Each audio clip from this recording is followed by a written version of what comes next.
নমস্কার বন্ধুরা, সোমার বাঙালি রান্নায় তোমাদের সবাইকে স্বাগত জানাই। আজ আমি রান্না করব ফুলকপি আলু বড়ি দিয়ে রুই মাছের ঝোল। প্রথমে কড়াতে তেল দিয়ে দেব। তেল গরম হয়ে গেছে, এখন মাছগুলো ভেজে নেব।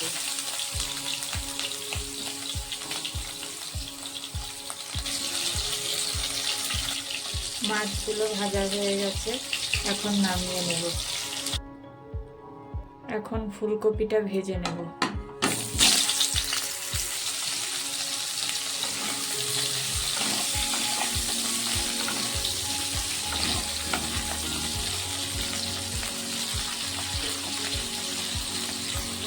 ফুলকপিটা ভাজার জন্য দিয়ে দেব কিছুটা পরিমাণে নুন ও হলুদ গুঁড়ো। দিয়ে ফুলকপিটা ভালো করে নেড়ে চেড়ে ভেজে নেব।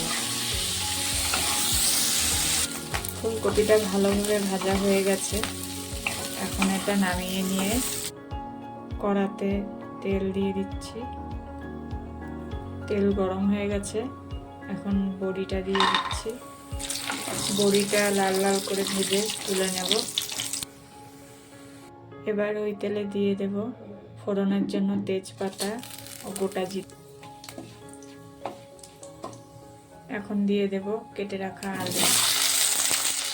দেব 1 চামচ নুন, 1/2 চামচ হলুদ গুঁড়ো দিয়ে আলুটা ভালো করে ভেজে নেব।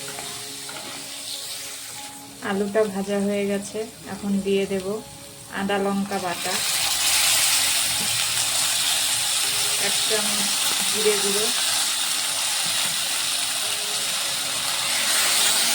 মশলাটা কিছুটা ভাজা ভাজা হয়ে গেছে, এখন দিয়ে দেব কেটে রাখা টমেটো, সামান্য পরিমাণে কাশ্মীরি লঙ্কার গুঁড়ো, অল্প জল দিয়ে এখন একটু কষিয়ে নেব। মশলাটা কষানো হয়ে গেছে, এখন দিয়ে দেব ভেজে রাখা ফুলকপি। দিয়ে এটা ভালো করে নাড়াচাড়া করে জল দিয়ে দেব। ঝোলটা ফুটে উঠেছে, এখন ভেজে রাখা মাছগুলো দিয়ে দেব।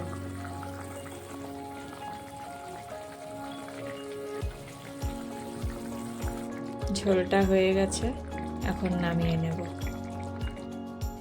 তৈরি হয়ে গেল ফুলকপি আলু দিয়ে মাছের ঝোল।